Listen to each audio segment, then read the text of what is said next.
Semais apresenta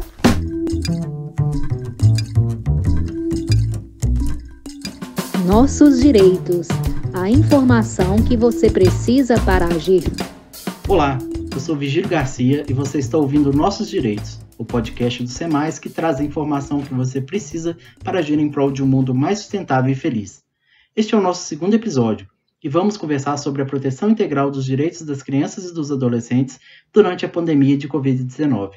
Não podemos ignorar o fato do Estatuto da Criança e do Adolescente completar 30 anos durante a pior crise sanitária desde 1917.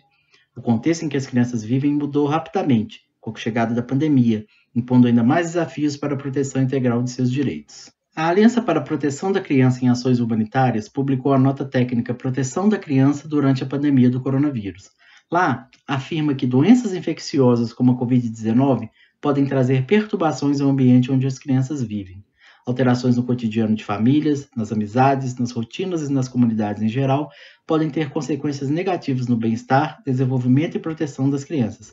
Além disso, as medidas usadas para prevenir e controlar a disseminação da Covid-19 podem expor as crianças a riscos de proteção. Para aprofundarmos no assunto, o SEMAIS, por meio do projeto Rede Criança e Adolescente e Monitoramento de Projetos, organizou este podcast, em que conversamos com o Augusto Souza, oficial de proteção do escritório do Unicef em Recife, e também com Eliseu Custódio, gestor do Instituto Hahaha, organização social de Belo Horizonte que promove a arte da palhaçada em espaços de saúde e de acolhimento de pessoas em situação de vulnerabilidade social. O Rede Criança e Adolescente, Monitoramento de Projetos, é realizado com recursos do Fundo Municipal dos Direitos da Criança e do Adolescente de Belo Horizonte. O nosso objetivo é acompanhar os projetos executados com os recursos do fundo para ampliar os resultados e a transparência, e assim fortalecer as organizações e a garantia dos direitos das crianças e dos adolescentes em BH. Nosso primeiro convidado é o Augusto Souza, oficial de proteção do escritório do Unicef em Recife. Augusto é formado em Relações Internacionais e tem especialização em Sociologia pela Universidade de Londres. Ele trabalha pela proteção de crianças e adolescentes contra todas as formas de violência há 8 anos, com experiências diversas no Brasil, Haiti, Gabão e Moçambique, acumula conhecimento técnico e de gestão para garantir os direitos humanos de crianças e adolescentes. Olá, bom dia, ou boa tarde, ou boa noite a todos os ouvintes. Meu nome é Augusto Souza, eu sou oficial de proteção do escritório do Unicef em Recife. Já trabalho no escritório do Unicef aqui no Brasil há pelo menos 5 anos e trabalho diretamente agora com temas relacionados a violências contra crianças e adolescentes. Como é a sua rotina como oficial de proteção do escritório do Unicef em Recife, né? E o que mudou desde que a Covid-19 chegou ao Brasil? O Covid foi uma grande surpresa. Nas Nações Unidas foi a primeira vez que a gente está trabalhando numa emergência global. Isso significa que todos os escritórios do Unicef em mais de 190 países estão trabalhando em regime de emergência, então isso é uma novidade. Aqui no Brasil, especificamente, isso é mais novidade ainda, porque a nossa única experiência consistente num regime de emergência tem a ver com a migração de venezuelanos no norte do país, né, principalmente Roraima e Amazonas. E agora, com o coronavírus, todos os nossos 9 escritórios têm trabalhado 24 horas por dia também num regime de emergência, lidando com essa situação, com esse olhar que a gente costuma dizer para as vítimas invisíveis do coronavírus, né, que são as crianças e adolescentes. Eles não são necessariamente os mais afetados pela doença em si, né, pela própria característica do vírus, mas eles sofrem de outras maneiras, né, seja pelo desemprego dos seus pais, seja pelas vulnerabilidades das suas famílias, seja pela situação de violência que eles correm mais risco, seja por estarem fora da escola. Então, o nosso trabalho é pensando, né, 24 horas por dia nessas crianças e nesses adolescentes.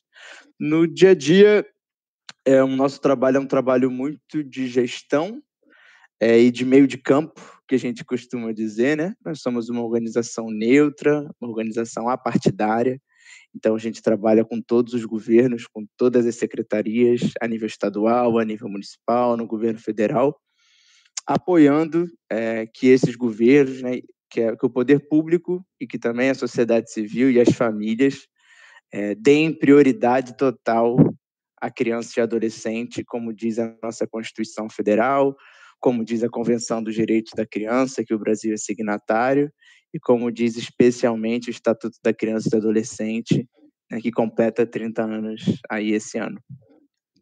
Como, no geral, as crianças e adolescentes eles são menos suscetíveis a contrair a Covid-19, né, percebemos que não tem se falado muito sobre os riscos que a pandemia traz para a proteção integral dos direitos desse público. No entanto, sabemos que são muitos estes riscos. Quais as situações que o profissional que trabalha na garantia dos direitos da criança e do adolescente deve estar atento nesse momento?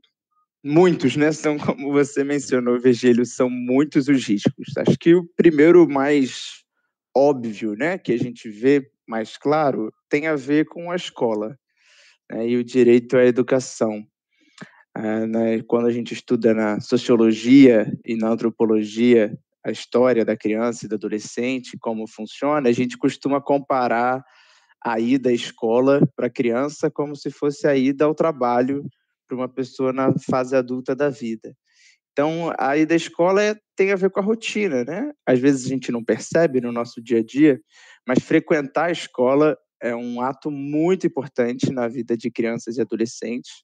E o direito de aprender, né? Falando aí em possíveis violações de direitos, é um risco, foi um direito diretamente afetado, né, pelo fechamento das escolas, porque a gente sabe que para aprender em casa, os desafios são imensos, né? Infelizmente, a nossa sociedade não oferece as mesmas oportunidades para todas as crianças e adolescentes aprenderem, de fato, nesse ensino à distância.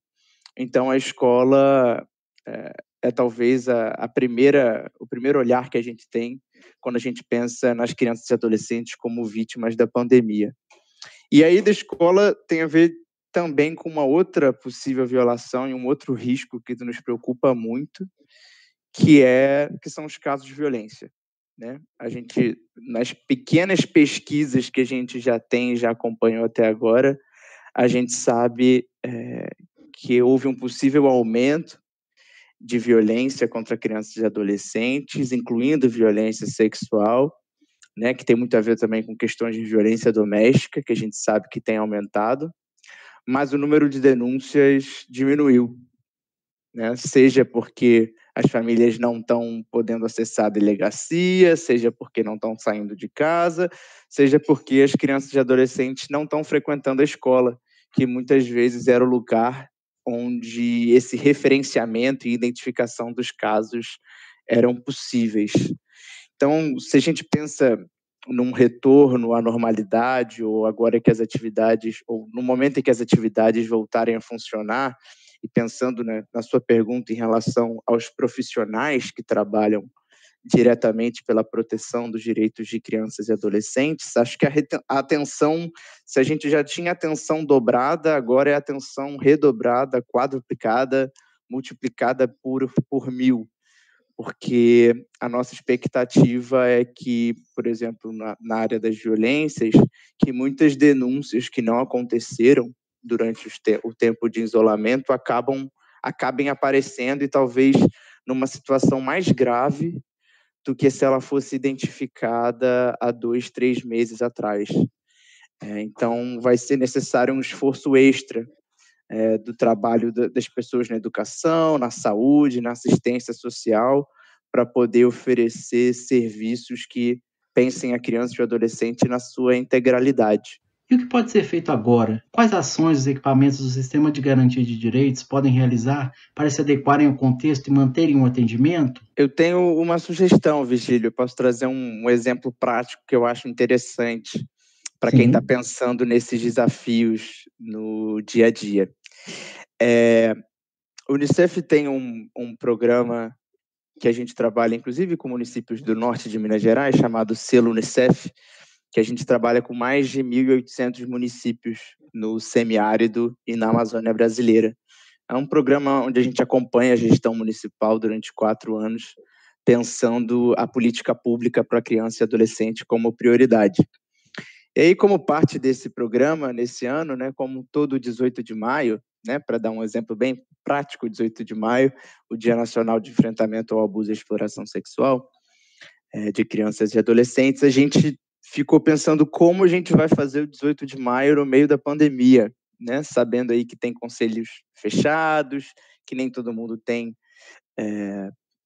equipamento de proteção individual, como a gente vai trazer o tema, que é um tema tão importante, um tema que as pessoas se mobilizam tanto, né? A rede se esforça tanto para fazer um 18 de maio super organizado e engajador. E aí, o que veio de exemplo, e eu acho que isso é importante a gente pensar, é como a gente fortalece canais de diálogo e de comunicação e de educação com as próprias crianças e os próprios adolescentes. Né? Acho que a gente, no sistema de garantia de direitos, de forma geral, a gente é muito bom em comunicar para quem já faz parte da rede, né? Quem já está ali com a gente, quem já está ali na luta pelos direitos, mas eu acho que a gente precisa se esforçar mais, enquanto rede geral, né? Enquanto pessoas engajadas no tema, para conseguir um diálogo mais direto com a própria criança, com o próprio adolescente, para que eles saibam como se prevenir, eles saibam como pedir ajuda para uma pessoa de confiança. Né? No caso da violência sexual, os dados dos últimos anos, todos os anos, pelo menos mais de 70% dos casos de violência sexual contra crianças e adolescentes foram no ambiente familiar. Né, foram cometidas por um pai, por um padrasto, por um amigo da família. Então, como a gente fala de enfrentamento à violência sexual em tempos de pandemia e isolamento?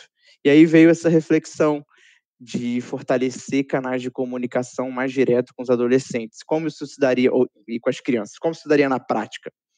Quando o Conselho Tutelar ou o Conselho de Direitos da cidade X, lá do interior do Piauí, for fazer um vídeo para botar nas redes sociais, 18 de maio, combate à exploração sexual, que seja um vídeo que tenha pelo menos uma versão do vídeo numa linguagem que a criança se interesse, ou que o adolescente se interesse, ou faça uma mensagem com carro de som para rodar pela comunidade, e nessa mensagem do carro de som use uma música, use uma linguagem que chame a atenção da criança e do adolescente.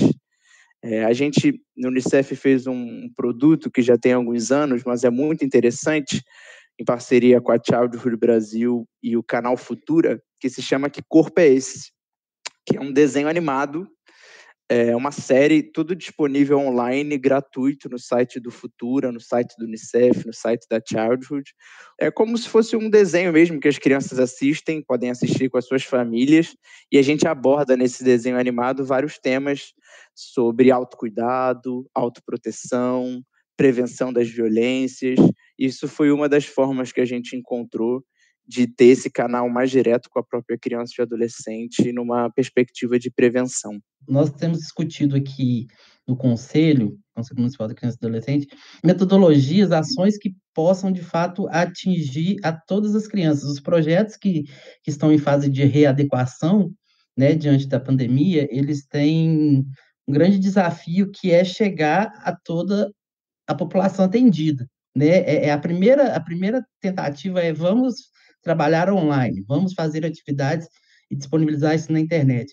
Mas a gente sabe que essa atividade não necessariamente ela vai chegar na ponta, né? A gente ainda tem 4,8 milhões de pessoas que não têm acesso à internet no Brasil. Você tem ouvido, dentro dessa sua trajetória, alguma experiência exitosa, inovadora nesse sentido? Você citou, por exemplo, carro de som. Tem alguma coisa interessante assim que você já percebeu por suas andanças por aí? Sim, Virgílio. Não, você trouxe um desafio que é um desafio do Brasil de verdade, né? Às vezes a gente cai no senso comum de pensar que o mundo online e virtual já é um direito para todas as famílias, e isso definitivamente não é verdade ainda no nosso país. Né? A exclusão digital é uma realidade, mas ao mesmo tempo não tem como a gente abandonar as estratégias que são online. Então, eu apostaria sempre numa ação combinada, onde o online exista, porque ele é mais simples, porque ele é mais rápido, porque para quem consegue acessar, ele é um canal que funciona, principalmente a gente está falando de adolescentes, né? Adolescentes têm uma relação com a internet, até uma questão geracional diferente, então é um canal que é super importante, a gente tem que usar, mas na imensa maioria dos municípios brasileiros, a gente tem que combinar a estratégia do online com o offline. E aí os municípios têm sido bem criativos em como fazer esse offline acontecer. Eu citei carro de som, que foi uma iniciativa que muitos municípios fizeram no 18 de maio, que eu acho que é interessante, porque consegue chegar a lugares que outras mensagens não chegam. Além de carro de som, vi bike de som, então até bicicletas andando com mensagens em comunidades com ruas não asfaltadas, em favelas, né? Em outro tipo de comunidade. Vi também um município, eu não estou me recordando o nome, mas um município que tinha a fila na Caixa Econômica Federal por causa do auxílio emergencial do governo federal, e aí se formava sempre uma fila que o município não conseguia evitar, né? Tentava controlar ali o distanciamento mínimo entre as pessoas, mas as pessoas ficavam na fila. E aí nessa fila, o município montou uma tenda, distribuiu máscaras, distribuiu mensagens, panfletos, higienizou todos os panfletos, colocou uma faixa gigante pela proteção dos direitos da criança.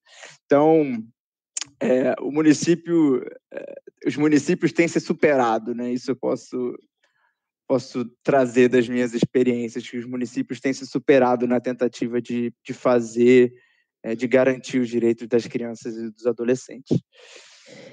É tempo de inovar. Trazendo um pouquinho para esse momento, né, de comemoração dos 30 anos do ECA, né, você se lembra como foi seu primeiro contato com o Estatuto da Criança e do Adolescente? Nossa, que pergunta boa! Meu primeiro contato, acho que foi ainda na escola, viu? Eu tenho memória de, talvez nos últimos anos do fundamental, fazer um trabalho na escola com um professor, com um dos muitos excelentes professores que tive, de fazer um trabalho sobre o ECA. Não sei se já era algum aniversário ali dos primeiros anos do ECA, mas foi o meu primeiro contato ainda foi na escola, ainda muito longe de entender o que isso significava, né? Mas eu tive a oportunidade de, na escola, ter contato com esse documento. E, na sua opinião, o que o ECA representa para o Brasil, né? Porque, diante de tudo que conversamos sobre direito da criança e do adolescente, na pandemia, é importante valorizarmos o ECA nesse momento. O ECA, e aí falo enquanto brasileiro, né? Além de funcionário do Unicef, mas falo enquanto brasileiro, o ECA é um orgulho, o ECA é um marco histórico, ele inspirou uma série de outros documentos aqui na América Latina, e ele é considerado no mundo inteiro como uma das melhores interpretações nacionais, né, do espírito e do que propõe a Convenção dos Direitos da Criança, que é de um ano antes, né, de 1989. Então, o ECA é um grande marco, né, principalmente na ideia da superação da criança e do adolescente como um objeto de caridade ou como alguém incapaz, né, que era o que a gente tinha antes no Código de Menores. Então, o ECA vem com a doutrina da proteção integral, né, falando que crianças e adolescentes são sujeitos de direitos.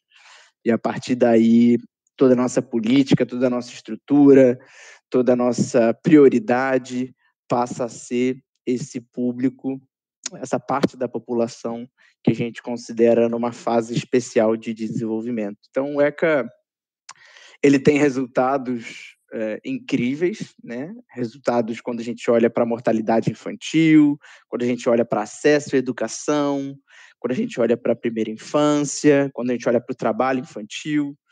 A gente pode trazer vários dados onde a gente vê que o ECA ajudou o país a ser um país melhor para crianças e para adolescentes. Então, o ECA é um super instrumento. Augusto, agradeço sua participação. Qual a sua mensagem final para quem está ouvindo o C+?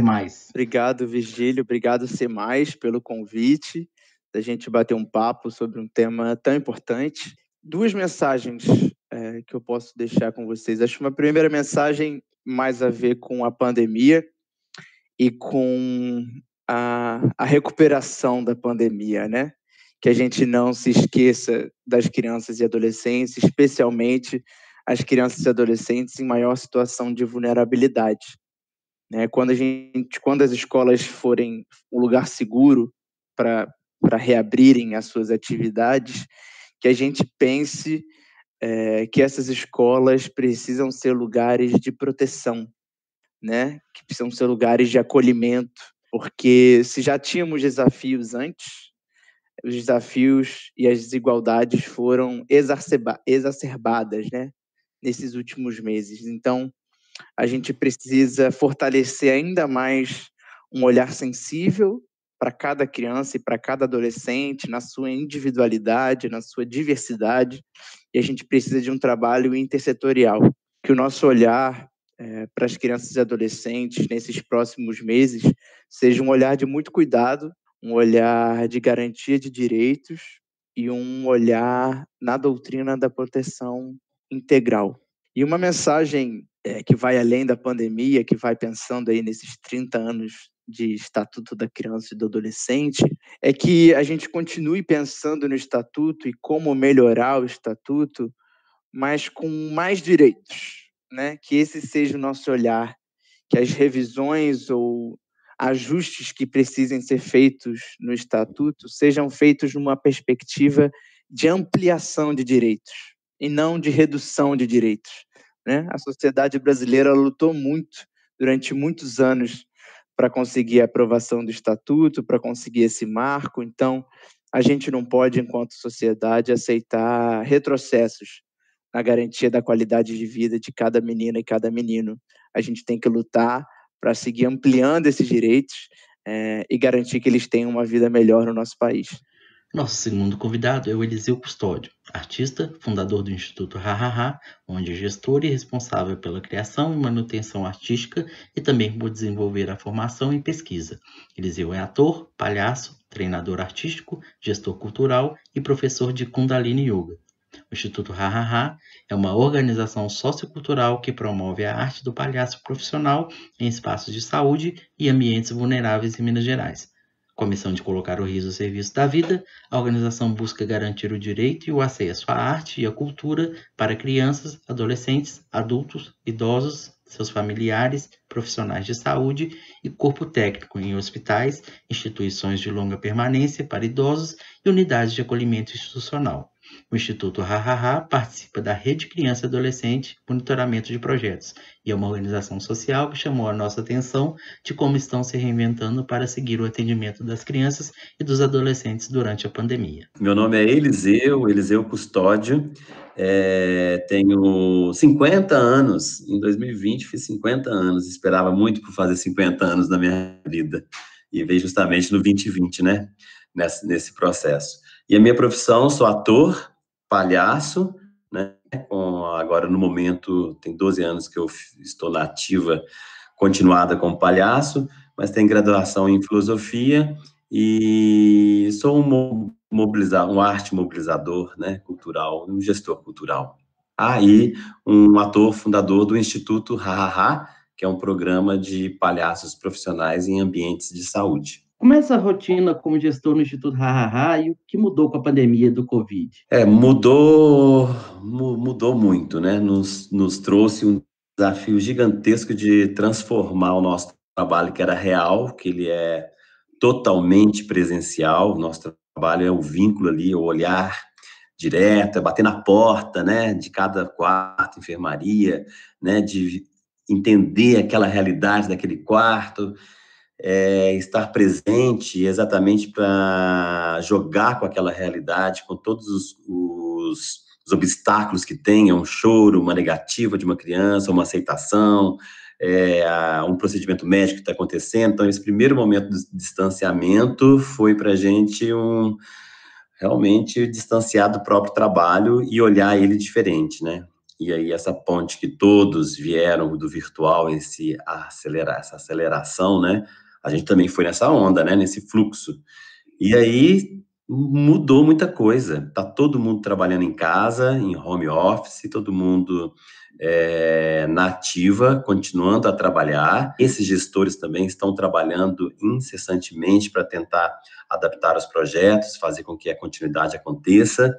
Então, nós estamos trabalhando em home office triplicadamente o trabalho. A gestão está, assim, a todo momento, todo instante, atenta, ligada, nessas pequenas adaptações que estão se fazendo do trabalho, né? Então, tá, assim, todo mundo conectado, pontinhos para sustentar o trabalho.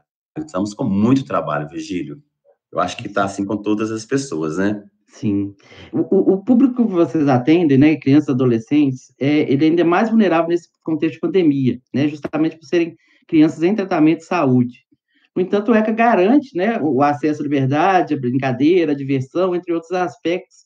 E como, né, nesse momento, como garantir o direito à brincadeira, à diversão a essas crianças hospitalizadas? Como vocês se reinventaram para manter o compromisso de levar a liberdade para criança em tratamento de saúde nos hospitais? Olha só, a primeira coisa que a gente fez foi ir para o espaço virtual, né? Aí começamos a gravar vídeos. A gente criou, então, um canal Hahaha, tá no YouTube. Então, a gente faz 2 vezes por semana, a gente solta o vídeo. Então, a forma que as crianças e adolescentes possam estar tendo o acesso nos seus celulares, né? Antes, quando a gente jogava, na realidade, a gente brigava com o celular, porque às vezes estava lá criança, adolescente, às vezes com um aparelho de celular na mão, e a gente tentando manter o interesse deles ali com o palhaço, né? Que eles soltassem o celular. Agora a gente não, a gente está indo pelo celular dele, tentando que chegue a gente na mãozinha dele lá no celular. Mas a gente foi para esse mundo virtual. E aí também as teleconsultas, né? A gente chama de consultório Hahaha. A gente, com o apoio dos profissionais de saúde, a gente vai com tablet, com os recursos que tem em cada instituição, e aí foi revelado também essa questão muitos espaços não têm essa estrutura tecnológica para sustentar, muitas vezes, esse trabalho, né? Às vezes a gente tem uma televisão lá, que ela não tem uma entrada com pendrive, que ela roda pelos quartos, então não tem como colocar o vídeo. Então, a gente vai contando com os apoios, assim, maravilhosos dessas pessoas, né? Então, primeiro que a gente queria garantir que a criança no hospital tivesse o direito de ter um palhaço ainda para ajudá-la a passar por esse momento que é difícil, né? A criança está lá no hospital, é tudo muito sério, né? É tudo cauteloso, né? Nada pode dar errado no tratamento, né? A medicação, a seringa. Então, para a criança, o adolescente, aquele espaço, ele é hostil, né? Ele, assim, nossa, é um lugar muito sério, né? Então, a criança, ela se retrai naquele ambiente. Então, a presença do palhaço naquele espaço é para lembrar a criança que ela é criança, lembrar o adolescente que ele é adolescente e lembrar que, opa, podemos brincar, mesmo aqui sendo um espaço de cuidado, né? Parece que o palhaço não cabe nesse espaço, cabe muito, né? Então, esse é a causa, né? É o que nos motiva, né? É o brincar. E com a pandemia, com essa questão do isolamento, mudou a rotina do próprio hospital, né? Tá mudando a rotina familiar, tá mudando a rotina nas escolas, né? Então a criança ela foi cada vez mais direcionada para um ambiente mais restrito. No hospital é a mesma coisa. Agora mudou a rotina, as crianças não podem sair do quarto, em alguns espaços, os corredores, né, a circulação restrita, a visitação restrita, né, então o acompanhante ali, ele às vezes, não se troca, então, assim, ficou mais restrito ainda a criança e adolescente ali no espaço hospitalar. Então, a gente tem com mais necessidades e desejo de apoiar essa criança, mas a gente também faz a forma de buscar, de levar mesmo, oferecer mesmo o serviço, né? Então, aí esse relacionamento que a gente faz com as pontes, né? Que a gente fala pontes, são pessoas dentro do hospital, profissionais, que apoiam o trabalho, que é maravilhoso. Então, a gente vai incentivando, vai divulgando, tem umas restrições, às vezes, no hospital, que aí a gente vai atendendo de acordo com a realidade, né? Então, a gente está passando com isso, esse desejo de chegar mas também tem muito essa trilha, ela é muito observada e vai de acordo com as restrições, né, para o combate aí ao Covid, mas a gente vai surfando nisso, né? Então, a gente vai pegando de várias formas de como podemos chegar, né? Para que realmente a criança tenha o encontro com o palhaço, né? E quando tem o encontro, Virgílio, é maravilhoso. Aí a gente fala, nossa, realmente, como que o brincar, a questão da imaginação, a importância da atenção à criança, de estar com ela ali, é importantíssimo mesmo, porque ativa um lugar nela e na pessoa também, no palhaço, que é um outro mundo. Então, é o sonho, essa possibilidade de superar, essa possibilidade de ir para outro, ampliar o espaço, né? Então, aquele espaço restrito que às vezes fica na casa, no quarto, com esse encontro dessa imaginação, é uma expansão desse território, né? Então, é bem bacana e funciona. Então, a gente acha que o virtual, assim, funciona. Ela, realmente, esses vínculos são maravilhosos. Emociona, ativa dimensões internas, né, na pessoa. Então, assim, o virtual, ele funciona. E aí, por isso, o trabalho diário, buscando todo momento formas de reinventar e de ultrapassar esses obstáculos, né? Então, por isso que o trabalho é continuado todos os dias, avaliando, monitorando, buscando novas ferramentas, né? Então, tá assim, Virgílio. Você falou em reinvenção, né? Vocês ampliaram nesse período o atendimento pelo WhatsApp, né? Como é que é? Como é que está essa experiência, né? O WhatsApp, ele funciona, que a gente criou um grupo no hospital, e aí então a gente vai colocando naquele grupo as mães, né, os contatos que tem ali por meio do hospital, né, do nosso vínculo ali com o hospital. E nesses WhatsApp, no próprio grupo, ela mesma fala, oi, palhaço. A gente vai e responde, oi, menino. Aí, então, tem um lance dessa autonomia também da permissão, né? Porque quando a gente atuava no real, a gente batia na porta, né? Ei! Aí a gente abria, pode entrar? Aí essa criança falava, pode. A gente abria a porta e já entrava, já via a criança, já via o que tinha no quarto, né? Já jogava, né? A gente já sentia a energia, o estado dela, sentia o estado, a energia ali do quarto, né? Então a gente entrava com a permissão.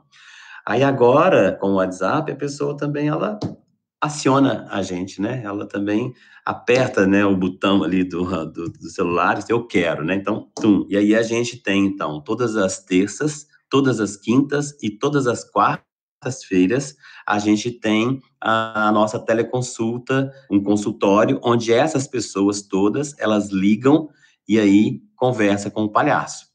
E aí sim acontece a mágica, que era a mágica do presencial. A criança visita a casa do palhaço pela tela, né? Então aí o palhaço está em casa e aí pronto, a criança entrou, o palhaço vai fazer aquela força ali para manter o vínculo, né? Porque mesmo que seja virtual, é muito real, né? Quando você recebe uma videochamada, por exemplo, em casa, ou você sente a energia ali, né? Seja de um familiar ou de um amigo, você sente a energia, então é real. Então é nesse vínculo, para manter esse vínculo, o palhaço mostra a casa, o palhaço sai andando com a câmera, a criança com o celular na mão, carrega o palhaço, vai pro quintal, mostra bicho, mostra fruteira, mostra a mãe, mostra a casa, né? E vai nessa imaginação. Então, o WhatsApp, ele é também um veículo para fazer essas chamadas, é também para marcar alguma consulta, né? E tudo levando para essa teleconsulta. E quando não estamos na teleconsulta, ali tem os vídeos que ele recebe, né? Pela internet, pelo canal Hahaha, que sai nas nossas redes sociais, que sai também, o hospital, ele divulga ali para a sua rede, ele acessa a gente a hora que ele quiser, esses vídeos, né? Mas vi que vocês ampliaram o atendimento para além das crianças e adolescentes nos hospitais, certo? Agora, nós abrimos nas quartas-feiras o consultório, porque além das crianças que estão nos hospitais, nós estamos ampliando para as crianças que estão em casa, né? Que a gente vê agora que virou um grande hospital, um grande lugar onde todo mundo está sintonizado nessa busca dessa cura, né? Então, todo mundo está, em certa forma, o próprio isolamento é uma forma de tratamento, né? Coletivo. O legal é que o virtual trouxe isso para a gente ampliou o nosso público, né? Então, eram só pacientes mesmo, hospitalizados, agora qualquer criança pode ter um acesso aí do palhaço todas as quartas-feiras, de 9 da manhã ao meio-dia. Tem um palhaço de plantão que vai receber a sua ligação. Aí tem um telefone, você liga e ele tá lá. Já tá todo pilhado e prontinho para te fazer uma consulta. Eliseu, esse mês, né, é o mês de comemoração dos 30 anos do ECA. Você se lembra como foi o seu primeiro contato com o Estatuto da Criança e do Adolescente? E, na sua opinião, o que o ECA representa para o Brasil? Olha só, eu tenho uma história bacana, porque eu tive a oportunidade de trabalhar mesmo com programas, né, com entidades que trabalhavam com o ECA. Eu tive a oportunidade de trabalhar na assistência social no ano de 2000 a 2007. Foi justamente nesse momento, né, do SUAS, da construção do SUAS, e aí o ECA estava comemorando 10 anos, mas em 2002, com 12 anos, a gente fez uma grande festa para o ECA. A gente fez uma festa que a gente convidou muitas entidades que trabalhavam com o ECA, né, de apoio à proteção à criança e adolescente. Fomos para a Câmara dos Vereadores, fizemos um evento ali embaixo, celebrando, e conseguimos um helicóptero, foi uma grande produção. O helicóptero, que aí nós jogamos pétalas de rosa em cima de todas as entidades que trabalham com criança e adolescente de Belo Horizonte. Então foi assim uma celebração do ECA nos 12 anos e para a cidade, né? A importância de dizer e de reafirmar que cuidar das nossas crianças e adolescentes é papel da comunidade, da pessoa, do Estado, é dever do Estado e é direito garantido, né? Então, assim, cuidar da criança e adolescente é um trabalho, assim, excepcional, né? Colocar a criança no centro, né? Ela que esteve tanta à margem, né? Então, cuidar da criança, essa potência que é a criança e adolescente para todos, né? Para todas as políticas.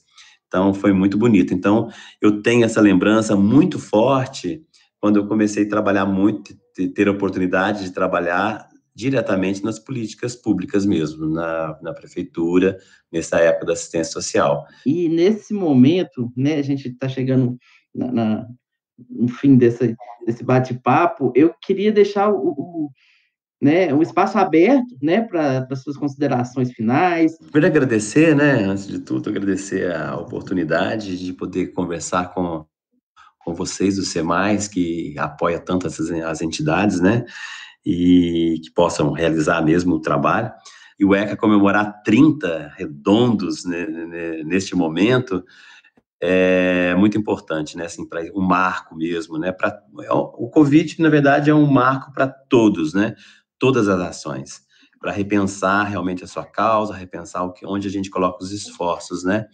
Então, assim, o ECA, com 30 anos, eu queria trazer a lembrança da criança mesmo, e a lembrança da criança para a gente poder enfrentar esses momentos desafiadores que estamos passando. E a criança, quando a gente para escutar a criança, a gente para estar com a criança, nossa, a gente observa, a gente enxerga o nosso papel de adultos, de pessoas que realmente que pode fazer a diferença para essas crianças. Elas olham para a gente com uma certa... Ela encara isso, o adulto, assim, eu te escuto, eu te ouço, eu te sigo, né? A sua experiência eu vou absorver, porque a criança, ela come tudo em volta, né? Ela é sedenta do conhecimento. E ela está pronta para poder, sem armas, para poder aprender e fazer diferente, né? Então, quando a gente está com a criança, a gente enxerga nosso papel como adulto, a gente enxerga a criança como ela realmente é, e a gente consegue enxergar o mundo como nosso, dessa parceria, desse encontro. Então, eu queria era deixar isso, que a gente possa estar com o nosso público, e a gente possa construir, e o caminho ele vai aparecer, com certeza. Então, feliz ECA, mas muito mais anos, que os direitos sejam realmente garantidos e que sejam realmente, na prática, né, vivo, que todas as crianças tenham direitos garantidos e que nós possamos construir essa comunidade sadia, né, para todos. Na descrição do episódio você encontra os links para os materiais e canais citados pelos nossos entrevistados. Agradecemos a participação do Augusto e do Eliseu e também a sua audiência. Lembre-se de acompanhar o Semais nas redes sociais, instagram.com/semais.org.br e facebook.com/semaismg. Se preferir escrever para a gente, nosso e-mail é o contato@semais.org.br. Esse podcast é uma realização do SEMAIS, Centro Mineiro de Alianças Intersetoriais, e contou com a produção de Cibele Vasconcelos, Mariana Pimenta e Virgílio Garcia. O roteiro é da Mariana Pimenta, a edição é do Fábio Souza e a nossa logo é criação do Eduardo Sá. A locução das vinhetas de abertura é de Adriana Ribeiro. Eu sou Virgílio Garcia e encerro aqui o segundo episódio dos Nossos Direitos, a informação que você precisa para agir. Até o próximo.